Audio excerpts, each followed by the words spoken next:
Tiens, dans le débat, Magali, la Russie dépense, alors je mets personne en accusation, mais enfin je vous donne des faits, hein.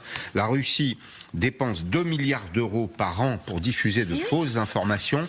La France investit 20 millions. Ben voilà. 1 million par an pour se protéger des fausses informations. C'est normal. Donc la guerre est totalement asymétrique. C'est normal parce que la Russie est en économie de guerre depuis maintenant 5 ou 6 ans. Totale, une économie de guerre totale, et la dépense publique russe sur la désinformation des pays ennemis, des pays de l'OTAN, elle fait partie de la guerre, de l'économie de guerre. Vous avez désormais effectivement une intentionnalité, mais encore une fois qui n'est pas russe, qui n'est pas. Vous avez en France des Français qui, pour des raisons politiques, pour des raisons d'amusement, aujourd'hui font des vidéos humoristiques. Mais vous savez, autrefois il y avait, pour ceux qui nous regardent s'en souviennent, il y avait les guignols. Et il y avait les premiers guignols, et il y avait des politiques qui disent mais oh là là, l'infotainment, le divertissement fait que désormais quand on dit une phrase, finalement les guignols ont plus d'importance que notre discours.